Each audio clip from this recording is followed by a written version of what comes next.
একদম নরম তুলতুলে আর হচ্ছে ফুলকো লুচির রেসিপি দিব। মনে হবে যে হোটেল থেকে কিনে নিয়ে আসছেন, একদম হোটেলের মতো নরম হবে, খেতে অসম্ভব ভালো লাগে, মজার। চলেন তাহলে রেসিপি শেয়ার করি। প্রথমে আমি পরিমাণ মতো আমি এখানে 2 কাপ ময়দা নিচ্ছি। আটা দিয়েও হয়, আমার কাছে ময়দা ছিল, ময়দা দিছি হাতের কাছে। তো আপনার কাছে ময়দা না থাকলে আপনি আটা দিয়েও করতে পারবেন। তো আটার সঙ্গে আমি পরিমাণ মতো ময়দার সঙ্গে আমি পরিমাণ মতো হচ্ছে লবণ দিছি স্বাদ মতো। আর অবশ্যই কাঁচা তেলটা দিতে হবে লুচি ভাজার আগে, দিয়ে ভালো করে মাখাই নিছি শুকনো অবস্থায়। শুকনো অবস্থায় মাখানোর পর যে মুট করে দেখাইলাম, যদি আপনার মুট এইভাবে ভেঙে যায় তাহলে ভাববেন যে আপনার মাখানোটা ভালো হয়েছে এবং তেলের পরিমাণটাও ঠিক আছে। তো এইখানে দেওয়ার পর আমি খুব একদম হালকা কুসুম গরম পানি দিয়ে খুব ভালোভাবে ডোটা তৈরি করে নিচ্ছি মাখাই টাকায়।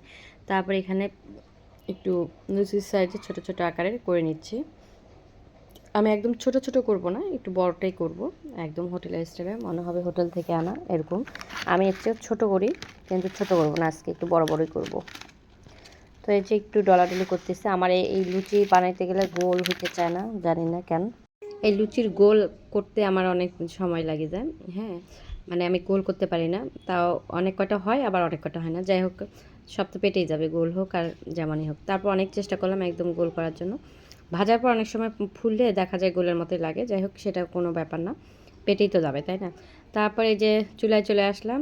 অনেকগুলো তেল দিতে হবে, কারণ ডুবা তেলে ভাজতে হবে। তো তেল দিয়ে দিলাম এখানে আমি একদম কড়াই ভর্তি করে। তারপর তেল গরম হয়ে আসলে তেলটা কিন্তু ভালো মতো গরম করতে হবে, নাহলে কিন্তু ফুলবে না। এই যে আমার এখানেও তাও বেশ ভালো মতো আরেকটু গরম হতো, যার কারণে এই যে একটু কম ফুলছে।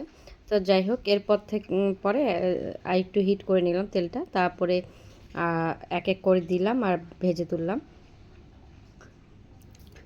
মানে তেলটা গরম হলে লুচিটা খুব সুন্দর ফুলে, দেখতে পাবেন দেওয়ার সঙ্গে সঙ্গে কিছুক্ষণের মধ্যে ফুলে যাবে। এই যে কত সুন্দর ফুলে গেছে। মানে আপনি আর কিছু করতে হবে না, যদি তেল একটু গরম কম হয় তাহলে আপনার লুচি খেতেও ভালো লাগবে না, ফুলবেও না। মানে না ফুললে তো লুচি খেতে ভালো লাগবে না, এটা তো স্বাভাবিক। আর লুচি ফুললেই মজা।